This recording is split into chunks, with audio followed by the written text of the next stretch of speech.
हाथ से उस शौक की जुल्फों को छुआ था, छुप छुप के उसी हाथ को हम चूम रहे हैं। हज़रत मैं इसलिए हाजिर हुआ हूँ, जितनी खूबसूरत निज़ामत और ख़ूबसूरत मुशायरा आपका बनाया है हमारे गुलजार भाई ने, वो नाज़िम मुशायरा ही खूबसूरत नहीं है, वो एक शायर भी खूबसूरत हैं, वो एक इंसान भी खूबसूरत हैं। और जिस मुशायरे में हमारे अफजल मंगलौरी साहब रहते हैं, माशाल्लाह मुशायरा हमेशा कामयाब होता है। आज उनकी यहाँ तशरीफ़ आवरी है, इंशाअल्लाह मुशायरा अच्छा होगा। मैं गुलजार भाई को इन 4 मिसरों के साथ कि शाम के बेनूर सन्नाटे में आबादी से दूर जा रहा है एक पत्ता नहर में बहता हुआ। शाम के बेनूर सन्नाटे में आबादी से दूर जा रहा है एक पत्ता नहर में बहता हुआ। जैसे एक मजदूर पूरे दिन की मजदूरी के बाद मुश्किलों की दास्तां तकदीर से कहता हुआ। हज़रत जोरदार तालियों के साथ इस्तकबाल कीजिए जनाब गुलजार जिगर देवबंदी साहब का। मैं गुजार हूँ कि तशरीफ लाएं और चंद अशार से हमें नवाजें। जनाब गुलजार साहिब सदर से इजाज़त चाहते हुए दोस्तों, मैं ये बता दूं, यहाँ प्रधान माजिद साहब और हमारे कुछ मनचले बुजुर्ग भी तशरीफ़ रखते हैं, हम उनकी कद्र करते हैं। इसलिए कि ऐसा नहीं है कि ये उम्र उन पे आज आई है, उन पे जवानी भी आई थी, एक सुनहरा ज़माना भी आया था। तो कभी कभी इंसान माजी के झरोखों से या दरीचों से देख लेता है। दोस्तों कुछ शायरी तो फ़ज़ाओं की नज़र कर देने की होती है और कुछ शायरी ज़िंदगी की सच्चाइयों से वाबस्ता होती है। आइए, मोहतरमा फलक साहिबा बहुत अच्छा पढ़ के गई हैं और बाकी तमाम ख़वातीन ने बहुत अच्छा पढ़ा है। और मैं ये बता दूं प्रीति अग्रवाल जी को कि हमें मालूम है कि मुशायरों की तहजीब पैसे लेना या देना नहीं है, लेकिन एक ज़माना हुआ करता था कि इसमें बहुत कुछ नहीं हुआ करता था और एक ज़माना आज है जो बहुत कुछ हुआ करता है। एक टाइम तो वो भी था कि मुशायरों के स्टेज पर ख़वातीन नहीं हुआ करती थी, लेकिन मुशायरे हुआ करते थे। लेकिन जब कोई मोहब्बत से कोई नजराना पेश करता है तो उसको कबूल करने का मतलब यह है कि आपने किसी का दिल रख लिया। अगर हालांकि उन पैसों से ना उनकी अमाउंट में कोई घाटा होगा, ना लेने वाले की तिजोरियों में इजाफा होगा। बस एक मोहब्बत का दस्तूर है, एक मोहब्बत है, एक भाईचारा है। कबूल करने में थोड़ा ये होता है कि दूसरे इंसान की दिलजोई हो जाया करती है।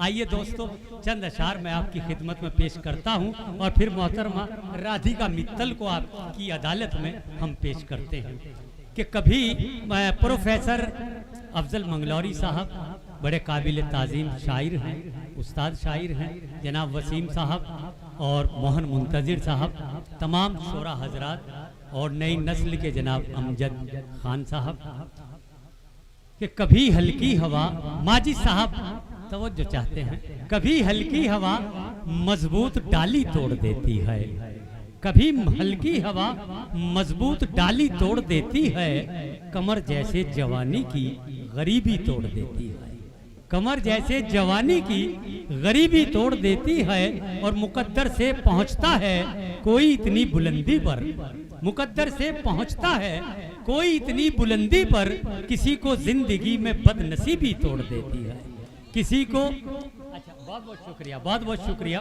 किसी को जिंदगी में बदनसीबी तोड़ देती है। और मैं ये जो शेर पढ़ने जा रहा हूँ ये खास तौर से ख़वातीन के लिए है कि कभी हल्की हवा मजबूत डाली तोड़ देती है, कमर जैसे जवानी की गरीबी तोड़ देती है। और यही है शीशाए इज्जत, इसे रखना हिफाजत से, यही है शीशाए इज्जत, इसे रखना हिफाजत से, इसे लालच की एक हल्की सी चुटकी तोड़ देती है।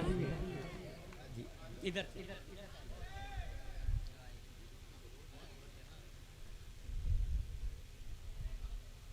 देखिए, माजिद साहब बहुत दरिया दिल इंसान हैं और अपने मेहमान की और अपने शोरा हजरात की, ख़वातीन की इज्जत करने का जज्बा है, हम उनकी कद्र करते हैं कि कभी हल्की हवा मजबूत डाली तोड़ देती है, कमर जैसे जवानी की गरीबी तोड़ देती है। और यही है शीशाए इज्जत, इसे रखना हिफाजत से, इसे लालच की एक हल्की सी चुटकी तोड़ देती है। और वो बूढ़ा बाप जो बेटे को बेसाखी समझता था, वो बूढ़ा बाप जो बेटे को बेसाखी समझता था, बहू इस दौर की आकर वो लाठी तोड़ देती है। बहू इस दौर की आकर वो लाठी तोड़ देती है। और बहादुर बाप के मजबूत से मजबूत कांधों को, बहादुर बाप के मजबूत से मजबूत कांधों को गुजर जाए जवां बेटा तो अर्थी तोड़ देती है। बहादुर बाप के मजबूत से मजबूत कांधों को गुजर जाए जवां बेटा तो अर्थी तोड़ देती है। और है मुफलिस बाप तो कब तक अना महफूज रखेगा, है मुफलिस बाप तो कब तक अना महफूज रखेगा। जवां हो जाए जब घर में तो बेटी तोड़ देती है, जवां हो जाए जब घर में तो बेटी तोड़ देती है। और बहुत सौ को बुराई भी यहाँ पर कुछ नहीं कहती, बहुत सौ को बुराई भी यहाँ पर कुछ नहीं कहती। बहुत ऐसे भी हैं जिनको भलाई तोड़ देती है, बहुत ऐसे भी हैं जिनको भलाई तोड़ देती है।